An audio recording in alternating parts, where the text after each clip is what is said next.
Broda.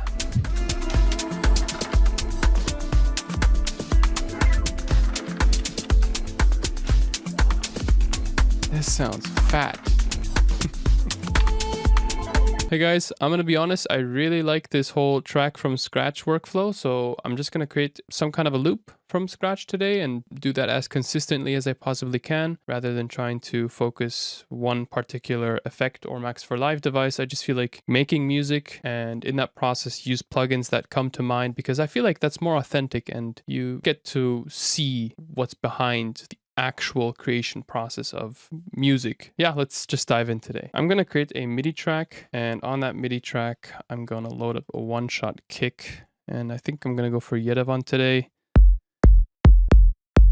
Generally, I've been a fan of clicky kicks or kicks that have a transient because they've cut through the mix quite well and they work fantastically with organic house. Let's double click to create that MIDI clip. 4th note, C3. Loop that note. Now we have a 4 to the floor kick.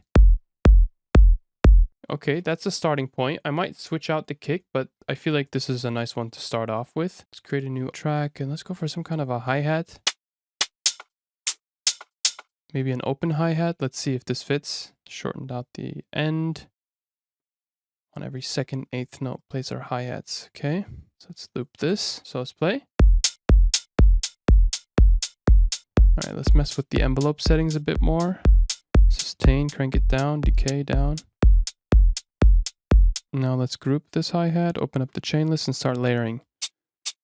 Maybe we get a shaker type of sound here. Adjust the start position. Mix it down a bit. Just start layering sounds that you feel like sound interesting. Adjust sustain and release. Or decay, I mean. Interesting. I like this layer, it really fills out the hi-hat.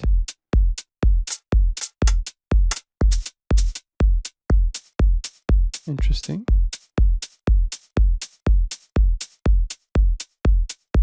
So with just the hi-hat that we used from the beginning, it sounds like this. And with a bit of layering, it sounds like this. So again, before and after, much fuller. And on the main channel, I'm going to put a Voxengo span just to illustrate to you the relation between kick and hi-hat. So let's hit play. Usually for organic house, we want to have the hi-hats just as loud as the kick here. And you see we're kind of falling below. So we can adjust the kick now. Increase the hi-hats. And I'm just taking this as a bit of a reference point. We're going to add some percussions and loops on top, so this might become a little louder. But our goal is to get these to the same height here. So let's add perhaps a few top loops or hi-hat loops that will give us that extra volume or gain. So let's go into shaker grooves perhaps. On this shaker groove, you can see the emphasis hat, but some shakers in between. So this might actually help our groove a bit. I'm gonna drag it in here, dial down the volume. Yeah, I always love hi-hat or shaker sounds that have like these ghost notes in between. So hi-hats that play in between the main 8th notes. So if we zoom in a bit, you can see that we have our main 8th notes here, but in between we have these ghost notes. In this case, it's a shaker loop, but you can also do this with hi-hats. So what you could do is you could also just duplicate your hi-hat track here. So I'm going to call this one hat main, and this one's going to be called ghost hats. And we can try to replicate that here. So I'm going to take this section, hit Command J to consolidate it, and I'll double click it. What we could do is then place our ghost notes, and we're going to use the 16ths for that and start by placing our ghost notes. So we have to readjust a couple values here and hit Command to reduce the velocity. You see how that sounded? So this is the 8th note where the hi-hat, the main hi-hat plays, but we want to place our ghost notes in between. You see, it makes it feel really techy though. So what we can do is reduce the velocity even more. It's really up to the fine tuning here. On some notes, you could probably also increase the velocity like this. This is always very groovy. And you can highlight, hit humanize, increase the humanization amount so it becomes slightly off-grid. And if you want, you could also blend out particular hi-hat sounds so it becomes more subtle, less full. This was what I would consider to be ghost hats. So let's chop this section out, hitting Command E, and let's just duplicate it to the end like this.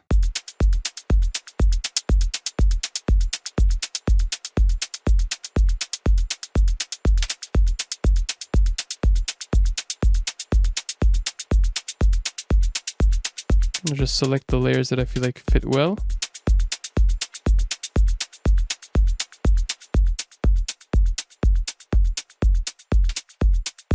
Add a bit of EQing to some of the layers to thin out the sound. And you can add more shakers on top. You just got to make sure that it doesn't sound too cluttered. The way I do so is by panning certain shaker sounds to the left and right. Now I'm going to look for a shaker loop that sounds somewhat similar to this one and pan it to the right. Number 20 sounds great, so I'm going to put it here and pan it to the right. And again, dial it down in its volume.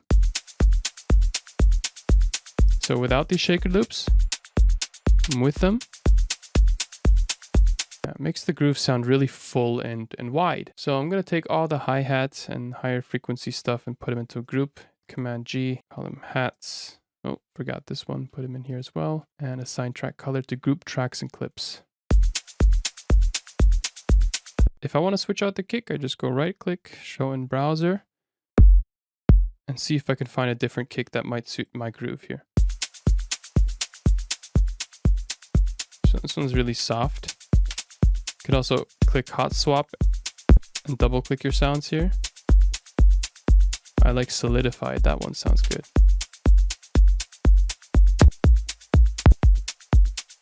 This one sounds nice, short and snappy. This one has a bit of subtail to it. Yeah, why not? And this groove is solid enough to be used as an intro to my track. Like I could just add some kind of a pad sound to this groove and it would be enough for the intro. Just to quickly demonstrate, I'm going to add some kind of an Atmos loop like this one here. Now, this would be the intro, for example. Or this here. Perhaps if we want to make it an intro, we could leave out the shakers. And introduce the sounds gradually.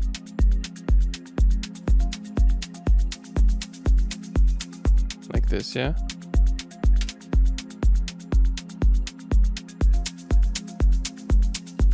Yeah, you can kind of build your track this way. And a device I wanted to show you guys, and honestly I've been trying to make a separate video on this, but it's just so in depth that it's hard for me to really explain. I think it's just best to use it in a video like this in the context of a full track. It's called Ultraloop by Twisted Tools, and it's an extension for Native Instruments Reactor. So I installed it into my custom library here. You access it in your ensembles. There's a pretty decent manual that shows you how exactly to install it. So just feel free to follow the instructions. And this is their website. Like it doesn't have a particular landing page for the individual products, but if you really like their stuff, you can also grab everything. I personally just purchased the Ultraloop, which is a sampler, costs $69. I'm gonna dial down the track's volume here and hit play just so you get an idea of how it sounds. I'm gonna take away the pad and scroll through the presets.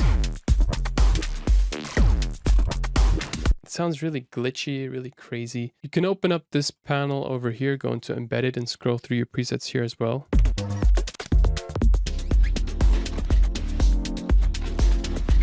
It's pretty cool. It's basically a sampler. It has these 8 sample tracks that are triggered at different points, and you can select which samples are loaded using the sample selector over here, the loop selector. And it also has the sequence and effects controls panel down here, which basically just sequence effects. And the effects, you can find them in this panel up here. So it has like a gate, tape, grain, reverse, and all this kind of crazy stuff. But again, it's like really in depth. So I'm just going to give you an overview of how I use it in my tracks.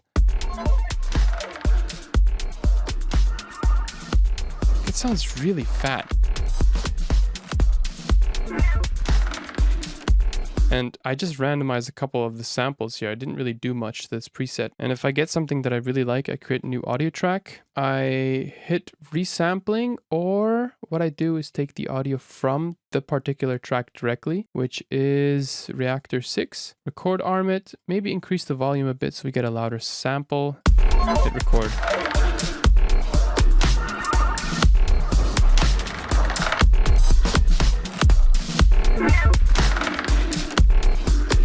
This sounds really, really cool. And you don't need to use the entire loop. It's enough if you just take a particular section. You know, you can highlight one and hit Command E. You know, you get these really interesting fills. But it does sound very techy, very minimal, and like micro house-ish. So if you're looking for organic house sounds, I would suggest that you import your own samples. And the way you import your own samples is you open up this panel over here, and then you get to see all the imported sounds. You can just hit Command A and delete them. And don't worry, they won't be deleted out of the core library, meaning that if you load Reactor, it will keep those sounds in there, like the stock sounds. But you could always import your own sounds, and you can import anything. I personally like using this on drums. You can also use it on tonal stuff, but it's important, in my opinion, that you stick to the same key. Like C minor, you import sounds only in the key of C minor. But let's take a couple top loops from Yerevan. We got 37 sounds in here. Let's just take all of these, put them in here. And as you can see in this bottom panel, if we click the last sound, you can see 36, but we imported 37 samples. How come it's 36? Well, because it places a sample on the root, which is 0. So we know that we have 37 samples in total. And also another way to find out is by hitting Command A, remove, and it shows you exactly how many samples you have inside. Just hit cancel. So we know loops, we set the range to 37 because we have 37 samples imported here. I'm gonna enable this reactor layer, disable the one that we just recorded, and I'm gonna hit play. And we get some top loops here. We can randomize the loop selector here. And I feel like also changing the track sequence. You could also change the preset. And it keeps the samples, but it just changes the preset settings here. But you'll have to keep in mind that you always have to reset the loop selector here if you change the preset. So try sticking with one preset that works with you from the start. Play that with our loop. So we see these two are locked. Let's unlock them by clicking lock, disabling the lock. And in this panel down here, you can basically see whatever parameter is currently affecting your track. So effects on, if you want all these tracks to be affected by the effects that you can see here, just go effects on.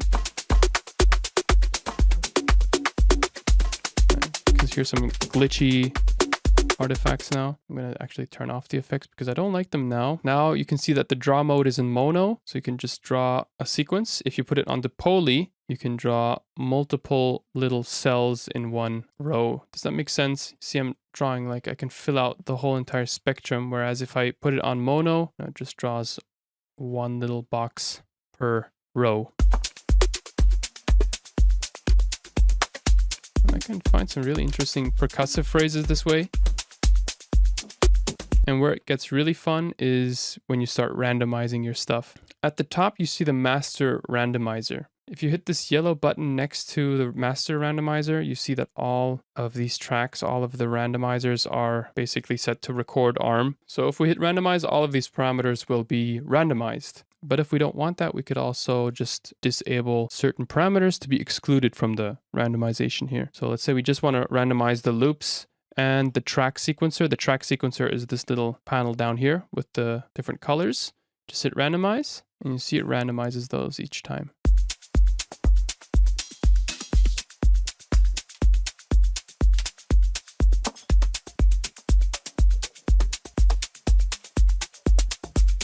that's detail right here. I love this particular phrase. You can also go into the envelopes panel here and make sure that you have this button enabled. This allows you to change the envelope, the attack, decay, release for each and every single one of these loops here. So let's say we want all of these loops to be really short and snappy. We just decrease the decay here. You can also increase the decay and it becomes really long. You can also increase the release right here. Or decrease the decay and keep a high release. Also gives you interesting sounds. Maybe also make it really short and snappy here. Or give it a long attack. You have filter envelopes, meaning that you can filter down particular sounds, add some resonance. Just try messing around with the sounds here. Some space so you could pan individual sounds to the left and right here, change their volume. Time, meaning that you can change the start position of each and every single one of these loops. The length, it's really in depth. You can also allow these to dynamically move by clicking this arrow button, which is kind of cool. And that works for every single one of these parameters down here. And as far as I know, you can also record your own movement pattern like this. Let go. And then it follows that movement pattern that you just drew in. Which is kind of cool. You could also pin it to stop moving. Pin it to stop moving. It's really, really freaking in depth. I don't even know where to where to stop explaining this thing. I just gave you a quick overview of how I personally like to use it. It's tiny stuff like this that really makes your groove come to life. So I'm going to create a new audio track, hit resampling in this case. If you hit resampling, you have to make sure that the layers that you want to resample are soloed. So in this case, I want to solo reactor 6, hit record arm, and then record that joint.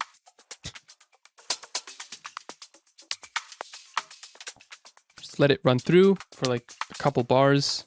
Yeah, cut it at the end, chop it out, duplicate this over. And if you're tired of using the same samples, you can change them out at any time. So open up Reactor 6 again, delete the samples that we just imported, remove please, yes. And how about we create some kind of a tom groove? And you can see these tom grooves are labeled by key, so you could just import the ones that are in, let's say, G minor, if you want to stick to a certain scale. But in this case, you know, minimal house, micro house isn't too fixed on certain keys. And when it comes to tom grooves, I personally just try to have fun. So I'm going to take all of these, put them in here, and highlight them all by hitting Command A, remove. Okay, we know 27 samples. We're going to set the loop range to 27. Or perhaps we could choose a different preset first before we do that.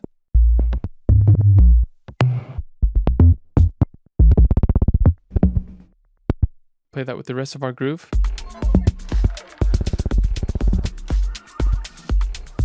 Draw on our own pattern perhaps. You can right click to delete them, by the way, here. Select different loops here.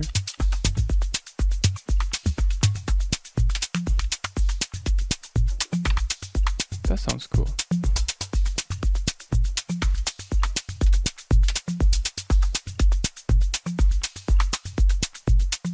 Yeah, that sounds consistent. So again, audio track, record arm, resampling, solo this layer, increase its volume a bit so we get enough signal, and hit record. Coffee break time. That should be enough. Let's take the first half, duplicate it over, and now this sounds like this.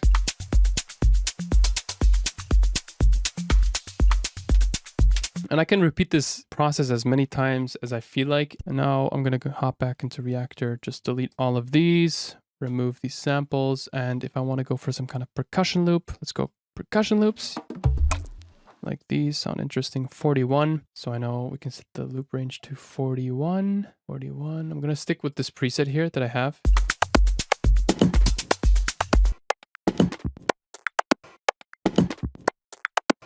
And just randomize the loop selection a couple times.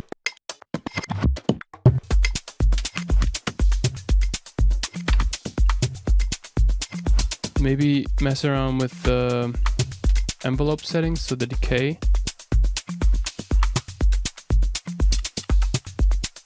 Maybe also pan the percussions to the left and right.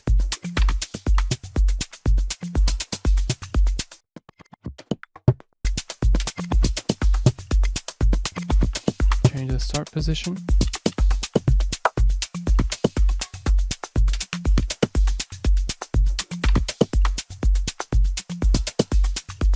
This sounds interesting.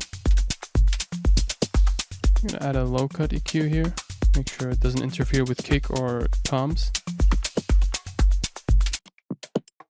Tiny little freaking details like this. Love it. So we could just duplicate this audio track here. Delete the audio, and it's already record arm, so we can just record.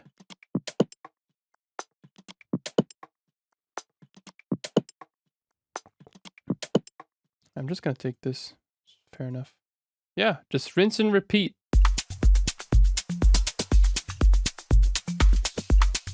I feel like I'm missing a clap, so I'm gonna add some kind of a clap loop or layer some clap loops. Just like this.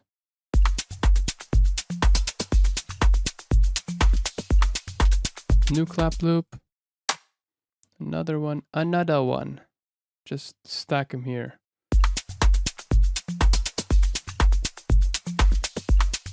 New layer. Just like a body clap. I'm trying to pay attention to the sound when importing it. Make sure that it sounds just slightly different. This one sounds like a body clap. This one's like the higher transient layer. This one's another body clap. Body clap sounds so weird.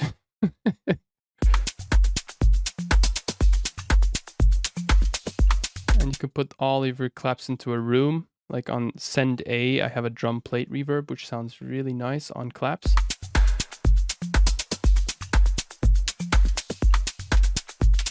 Give it a bit of space, you know.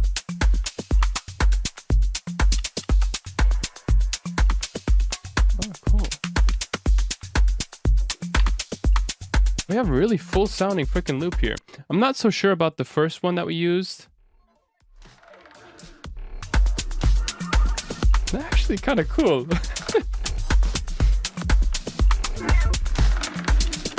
Very experimental, a lot going on. It sounds fat. Yeah, give me the stank face. Nah, let's keep this in here, this thing. And the cool thing about Reactor is that it doesn't add any latency. You can see at the bottom left corner, latency 0 samples. But if you don't need it, again, you can just delete it and work with the sounds that you have here.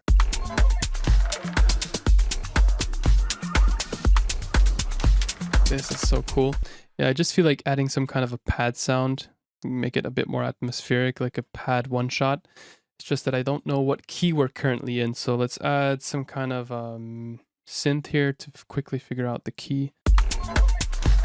Damn, boom, boom.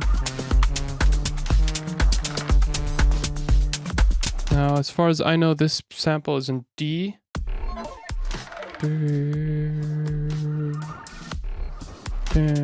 Yeah, just try to find that out by ear. And if it's not 100% in key, you could also add a tuner. There's also devices or plugins out there called Mixed in Key Live or something like that, which helps you identify the exact key of a particular sample, but I don't have it installed. I'm thinking of purchasing it though. Let's see. So tuner, add the tuner to this track to see if it gives us any tonal information. So it's kind of like C sharp. But I say it's a D. Yeah. You can also just tune it, like the fine pitch down here, until we get the right key.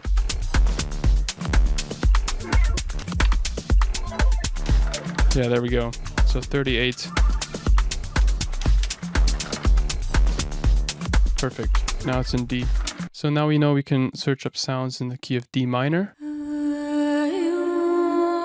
Frick yeah, dude. Chuck that in here. Maybe add some reverb on it. So put it into, I think this one is Black Hole. Let me just blend in the sends. Yeah, black hole, which is send I.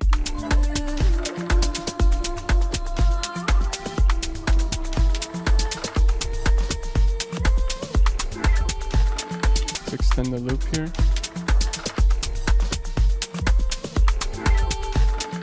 Man, this is giving me some goosebumps here.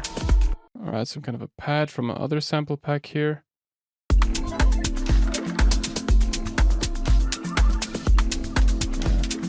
Quiet sound. Boost it up.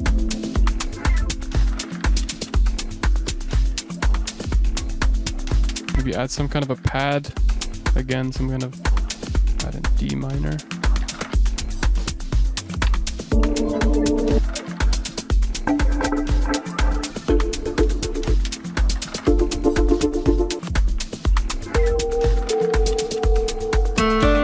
Yeah, or this.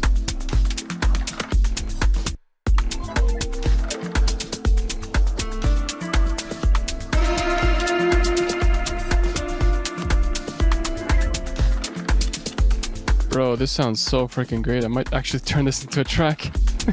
Maybe just blend in the vocal to particular parts. Like I don't need the entire vocal here. Just taking a certain snippet like this and put it into like some massive delay and reverb. I think B, C, D, E, F is Echo Boy. Yeah. And you can option drag this to another particular point. And then you hit Option Shift, or I believe in Windows it's Alt Shift, and this Mickey Mouse hand appears, and you can just scroll through the sound.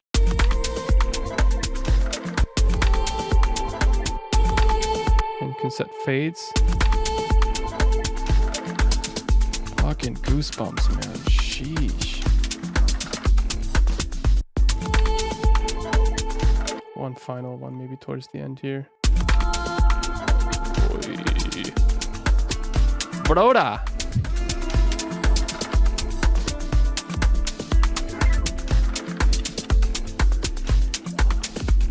This sounds fat. Okay guys, thank you so much for watching. I hope you enjoyed. If you did, like and subscribe. It helps the channel grow and it helps me also stay consistent with these types of videos. And if you enjoyed the sounds, you know where to find them, LotusTunes.com. I'll see you in the next video. Bye bye.